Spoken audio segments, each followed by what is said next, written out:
परमात्मा जो है वो तो मूर्ति भी अपना जोड़ लेते हैं ना खुद। उसके लिए न्यायालय में जाने की क्या जरूरत है। मनुस्मृति से मंत्र फूकते जुड़ जाता कि देश के दलितों पिछड़ों इकट्ठा हो जाओ, नहीं तो एक एक करके सबको जो चीफ जस्टिस सुरक्षित नहीं है। आरएसएस के 100 मुंह है। धर्मशास्त्री पढ़ के सुना दूंगा, विष्णु पुराण पढ़ाऊं, शिव पुराण पढ़ाऊं, क्या क्या लिखा हुआ है। चीफ जस्टिस नहीं सेफ है तो हम कहाँ सेफ है। मनुस्मृति को जो मानते थे, जिन्होंने बाबा साहब नेहरू के पुतले फूके, संविधान को नहीं माना। क्या दलित समाज के लोग चीफ जस्टिस ऑफ इंडिया बनने के बाद भी सुरक्षित नहीं हैं? बड़ा सवाल पैदा होता है। सुप्रीम कोर्ट में चीफ जस्टिस ऑफ इंडिया पर जूता चलाने की कोशिश हुई है। उसके बाद वो आदमी सरेआम कह रहा है कि हाँ, मैं ये करता रहूँगा, आगे भी करूँगा।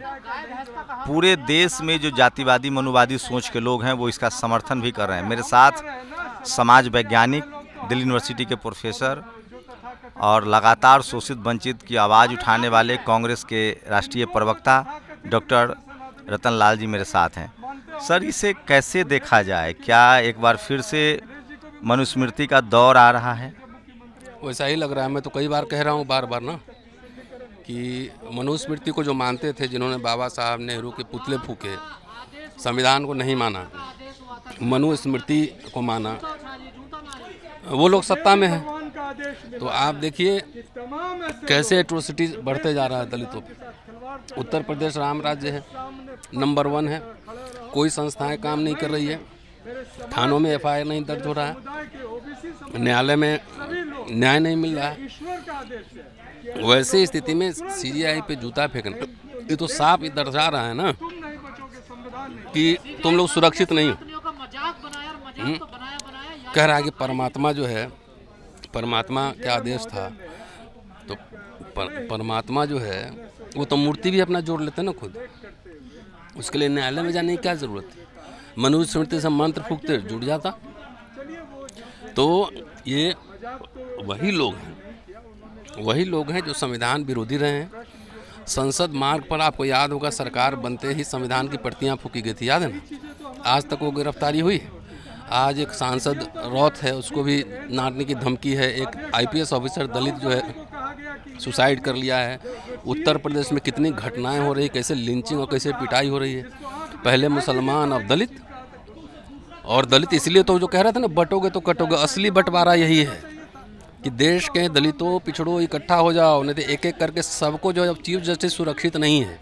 कुछ लोग कह रहे हैं कि उन्होंने आते ही SC ST OBC का रिजर्वेशन सुप्रीम कोर्ट में इम्प्लीमेंट कर दिया था। सब कारण है ना, वक्फ बोर्ड पे आया है वो। कई अभी आने थे जजमेंट, उनकी माँ को बुलाया, नहीं गए तो उनको अपमान लग गए।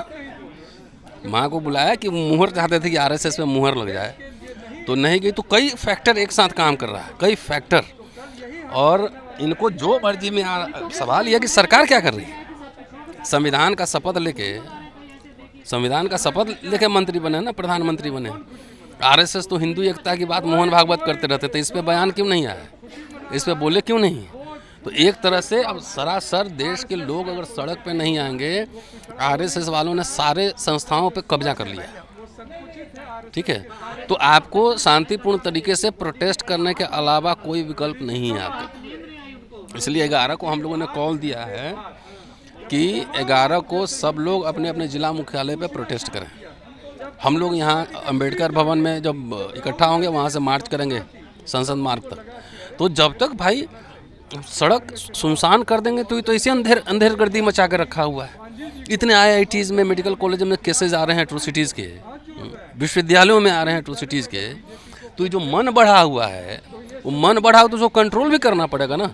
यही दलित लोगों ने 2 अप्रैल को भारत बंद किया था, याद है ना, 18 में एट्रोसिटीज एक्ट पे। अब तो कानून का मजाक बना के रख दिया है, कोई एक्ट ही नहीं लागू हो रहा है। थाने में बेल मिल जा रहा है, नहीं तो कोर्ट में पहुंचा, वहाँ बेल मिल जा रहा है। राहुल गांधी को जान से मारने की धमकी दी। कौन लोग हैं? एक जो शख्स जो पत्रकार कहता है, यूट्यूबर है, उसने जिस तरह से कमेंट किया चीफ जस्टिस पर, उसको छुड़ाने के लिए थाने में बीजेपी के राष्ट्रीय प्रवक्ता गया। जाएगा ही ना, सब घाल मिल है ना। सरकार बदलने दीजिए, सबका हिसाब किताब होगा, सबका हिसाब किताब होगा। आपका मतलब ये है कि पीछे से है ना। तो ये पूरा RSS के 100 मुंह है, 100 संगठन है। कोई कुछ और बोलता है, कोई कुछ और बोलता है, सब एक दूसरे से मिला रहता है। क्या RSS ने कंडेम किया है? कंडेम किया नहीं किया ना। तो इसको एक तरह से संरक्षण प्राप्त है। सरकार से, प्रोटेक्शन है आरएसएस से कि जो मर्जी करो, पुलिस काम नहीं करेगा, न्यायालय काम नहीं करेगा, कहीं न्याय नहीं मिलना है। तो अब एक वोट का ताकत ही बाबा साहब ने दिया था ना, एक वोट का ताकत, वो वोट के ताकत से इनको पहले सत्ता से बाहर करना होगा। जो आरएसएस बीजेपी में दलित सब है, उससे जाके पूछिए कि वो क्या कर रहा है, वो समाज के साथ गद्दारी कर रहा है कि नहीं। चित्रा त्रिपाठी ने एक शो बनाया कि वकील नाराज है सीजीआई से। तो हम भी नाराज हैं, हम चित्रा त्रिपाठी से भी नाराज हैं। तो नाराज होने का क्या मतलब है कि जूता मारिए, जूता मारिएगा। उनसे कोई नाराज हो तो कैसे बर्ताव करे। वकील वो 71 साल का आदमी, वो पूरे वकील समुदाय को रिप्रेजेंट कर रहा है, तो उसको कैसे वहाँ से सस्पेंड किया। बार एसोसिएशन ने एक्शन लिया ना, तो पुलिस को सुओ मोटो एक्शन लेना चाहिए था, सरकार को। तो सरकार तो चुपचाप बैठी हुई है, इनका मनोबल वहाँ से बढ़ रहा है। क्या लग रहा है, एक मिश्रा है वो भी वकील है ग्वालियर में, वो बाबा साहब पर अंग्रेजों के साथ मिली भगत का आरोप लगा रहा है। तो अंग्रेजों के साथ खाली बाबा साहब मिले थे? बाबा साहब क्या बोले थे, जब देश में और मेरे हित में टकराव होगा तो हम अपना हित कुर्बान करेंगे, लेकिन जब देश में और समाज का हित का टकराव, हम समाज के साथ रहेंगे। ठीक है। उनके कैबिनेट में, मुगलों के दरबार में कौन लोग दरबारी लोग थे? बिरयानी वहाँ कौन खा रहे थे? फिरनी। इनके जाके आरएसएस मुखबिर सब है। आरएसएस का आज़ादी के योगदान, लड़ाई में क्या योगदान है? वो तो मुखबिरी करते थे। सावरकर तो पेंशन लेते रहा, सीआईए से पैसा लेता था। मैंने दस्तावेज ट्विटर पे शेयर किया हुआ है। आप पार्टी के कांग्रेस की क्या राय है, चूँकि आप राष्ट्रीय प्रवक्ता भी? नहीं भाई, हम जो बोल रहे हैं तो हम सोशल फोरम पर बोल रहे हैं। कांग्रेस पार्टी तो कंडेम की है ना, इसको कंडेम की है, हम सब कंडेम कर रहे हैं और 11 को बड़ा प्रोटेस्ट करेंगे कि ये माइंडसेट पूरा घालमेल हो गया है ना पूरा। ये वो धर्म की आड़ ले रहे हैं, वो कह रहे हैं कि प्रभु की इच्छा थी। तो धर्मशास्त्री पढ़ के सुना दूंगा, विष्णु पुराण पढ़ाऊं, शिव पुराण पढ़ाऊं, क्या क्या लिखा हुआ है वही पढ़ के बता दें क्या लिखा हुआ है। आप आर्कियोलॉजिकल सर्वे ऑफ इंडिया के पास जाना चाहिए था ना, आप कोर्ट में क्यों गए? कोर्ट की आड़ लेके क्यों आप काम करना चाहते थे? आप जाते ना आर्कियोलॉजिकल सर्वे ऑफ इंडिया, सरकार तो आप ही की है, मोदी जी ही खुद उसको मूर्ति जोड़वा के पहुंचा देते वहाँ पे। किस तरह के खतरे दिख रहे हैं जिस तरह के इंसिडेंट हो रहा है? कोई जो सवाल उठाएगा कोई बचेगा नहीं, इसलिए सबको सड़क पे आना होगा। सड़क पे आना होगा, जो सवाल उठाएगा कोई नहीं बचेगा। ये इसका ये सिम्टम है।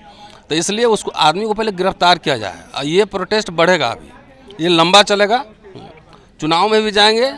जिस तरह के इनकी माइंडसेट है उसको पर्दाफाश करेंगे, है ना। खुल के लड़ना पड़ेगा, डरने की क्या ज़रूरत है इसमें। अरे चीफ जस्टिस नहीं सेफ है तो हम कहाँ सेफ हैं? बिल्कुल। तो प्रोफेसर रतन लाल हैं और आज एक बड़ी बैठक हुई है जिसमें शोषित वंचित समाज के एकजुट हुए हैं लोग। सोचिए, जिस देश में चीफ जस्टिस पर जातिवाद का कहर टूटा हो, जूता चलाया जाए सरेआम कोर्ट में, आप कल्पना कर सकते हैं कि मनुवाद किस तरह से हावी हो रहा है। लोग कह रहे हैं कि जब फूले पेरियार लड़ रहे थे तो अंग्रेज सत्ता में थे, जब कबीर रविदास लड़ रहे थे तो मुगल सत्ता में थे, अब मनुवादी खुद सत्ता में है, तो क्या वो सत्ता का इस्तेमाल, संविधान का इस्तेमाल अब वोट की ताकत से मनुस्मृति लागू करना चाहते हैं? ये बड़ा सवाल है। शंभू कुमार सिंह, नेशनल दस्तक, दिल्ली। दस्तक की आपसे गुजारिश है कि अगर इसको बचाना चाहते हैं तो नेशनल दस्तक को सब्सक्राइब करने के लिए रेड कलर के सब्सक्राइब बटन को दबाएं, फिर बेल आइकन की घंटी दबाएं। नेशनल दस्तक को बचाने के लिए बहुत जरूरी है कि हर खबर को शेयर करें, लाइक करें, कमेंट जरूर करें।